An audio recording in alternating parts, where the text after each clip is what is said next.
everyone, I'm Katie, and today I'm reviewing A Clash of Kings by George R.R. Martin. It's the sequel to A Game of Thrones, and in this one,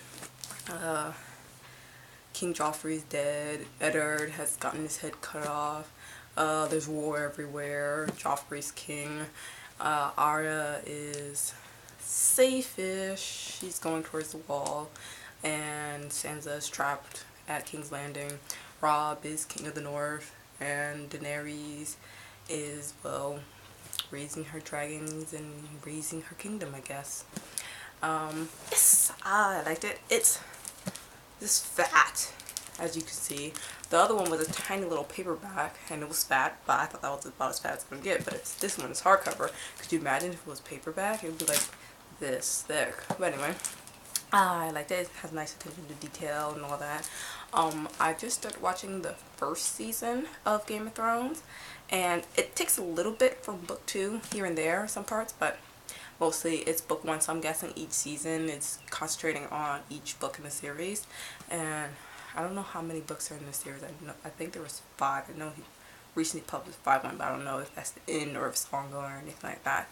So I didn't want it to end, actually. I was getting like the last part and I was like, no, it's ending.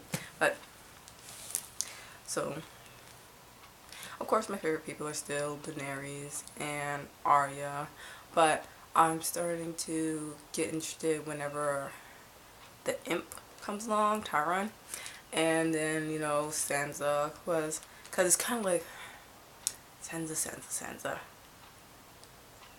She's too into fairy tales and stuff like that, so you kind of like get some sense. There's all these fighting going on with, let's see, how many kings are there at the moment now that King Robert is dead. There's King Joffrey the Brat, there's King of the North, which is Robb, then there's Stannis, who is Robert's eldest younger brother, and Renly, who's the younger brother. Weird.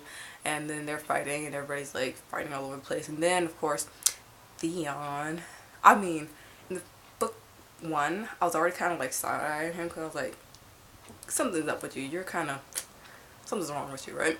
And then in book 2, when he betrayed Robb and ran off to the Iron Islands, and then he was like, I'm gonna build a ship, and then I'm gonna come back and take Winterfell. And then, okay, it's spoiler, but I'm assuming most of y'all have watched the show or anything like that, and y'all are now on season 4 and the Purple Wedding, which I've gotten spoiled, so I know what the Purple Wedding is, but don't mention it still. I'm trying to forget it. So you know that Theon, he came to Winterfell, and when he came to Winterfell, I was like, oh my god, the bastard! And then he's expecting everybody to like him when, okay, these are the people who grew up with, who took care of him, and now he's coming and is like, okay, you should bow down to me. And it's like, no, they're not going to want to bow down to you. You're like some greedy interloper. And I'm assuming he got his just desserts because he doesn't get mentioned after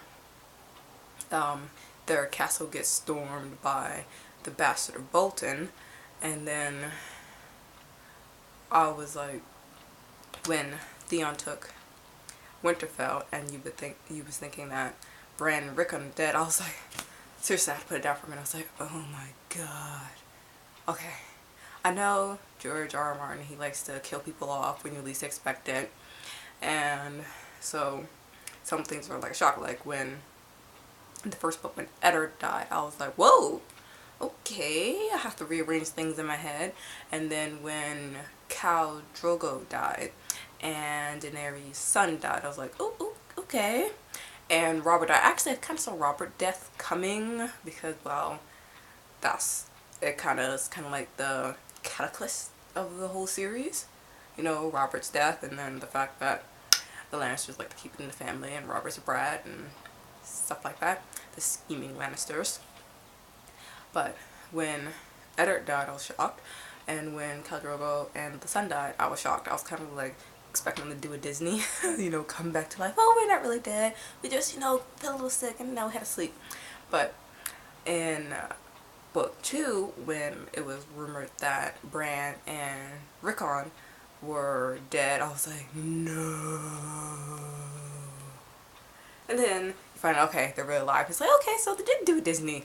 But I was like, okay, because, you know, you can't take too much. You only can take so much, right? So, nope, nobody really died that you didn't expect to die. I mean, Renly died, but it wasn't like a total 100% shock.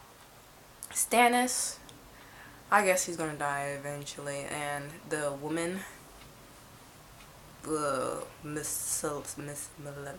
Melisandre or something like that, the Red Witch, yeah. And so, of course, you know, Stannis gonna get his just desserts.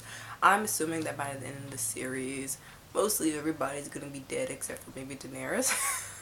Because, you know, since she's a Targaryen, she's gonna come back and take over the Seven Kingdoms.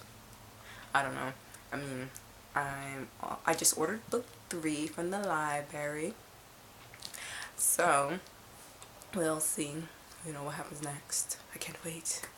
Hopefully, I'll read it faster than I did this. I think this like took 2.5 weeks, which I think was longer than book 1.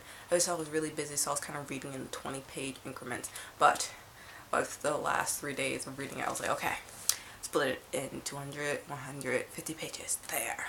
And I did it. Woohoo! But I liked it. I'm watching the second season now. Hopefully I'll be able to catch up by, you know, at least before the end of the month, so that I don't have spoilers. I mean, the Red Wedding spoiler, I mean, sorry, not the Red Wedding, the Purple Wedding spoiler wasn't really a spoiler because I kind of expected it. I mean, he has to die sometime, but, you know, you don't want to get spoilers. I don't like spoilers. But anyway, moving along. So, liked it. I suggest you read it, watch the show, and, you know, talk about it in the comments below. And also, check out my books, Niko and Harm. Book 1 and Book 2 of the Outside Chronicles, which is available on Amazon and Smashwords.com. Links down below. Oh, and also, I finally got a Twitter. So, you know, you can follow me there, KNR Brights. So, I'll see you all there. Bye.